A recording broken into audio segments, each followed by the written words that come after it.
என்ன செஞ்சாருன்னு அண்ணன் ஜீவா அவர்கள் சொல்றாரு. 2008ல ஈழத்தமிழர்களுக்காக தன்னுடைய பின்னாடி திரண்ட ரசிகர்களை திரட்டி மிகப்பெரிய அளவுல ஆர்ப்பாட்டத்தை செய்தவர் அண்ணன் விஜய் அவர்கள். விஜய் அன்னைக்கே 2008ல மிகப்பெரிய போராட்டம் பண்ணார் அப்படின்னு. அப்படிங்களா? ஓ, ஈழத்தமிழர்களுக்கு நிவாரண நிதிங்கிற பேர்ல விஜய் கொடுத்த அவ்வளவு, அது பெரிய தொகை. எவ்வளவு தெரியுமா? 500 ரூபா. உண்மையா 500 கொடுத்துருக்காங்க.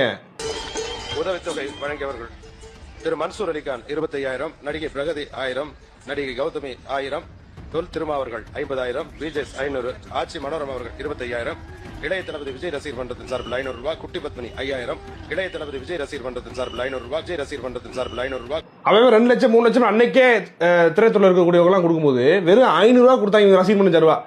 இவங்க என்னத்த போராடிப்பாங்க உங்களுக்கு தெரியாதா? இனப்படுகொலை நடந்து முடிஞ்சதுக்கு பிறகாக காங்கிரஸ் கட்சியில இளைஞரணி பொறுப்புக்கிட்டு இருக்காரு. அண்மையில காங்கிரஸ் கட்சியுடைய நிர்வாகிகள்லாம் பதிவு பண்றாங்க. விஜய் ஒன்னும் காங்கிரஸ் கட்சிக்கு புதியவர் அல்ல. அவர் 2010லயே தலைவர் ராகுல் காந்தியை பார்த்து காங்கிரஸ் கட்சியில சேர்றதுக்கான வாய்ப்புகளை குறித்து அவர் ஆலோசனை செஞ்சிருக்காரு. அது பல்வேறு காரணங்களால அப்ப நடக்கல. அதனால அவர் ஒன்னும் எங்களுக்கு தெரியாதவர் அல்ல. அப்போ அந்த லட்சம் இருந்த விஜய் இவர் ஈழத்தமிழருக்கு ஆதரவா போராடாராம். அப்படிங்களா? சரி, மே 18க்கு விஜய் சார்பா என்ன ஒரு அறிக்கை வருதா? அந்த மக்களுக்காக போராடிய விஜய் சொல்றபடி பார்த்தா தாய்ப்பாசம் காட்டி வளர்த்த தலைவனை இழந்து நிக்கிறாங்க அப்படின்னு சொல்றீங்க.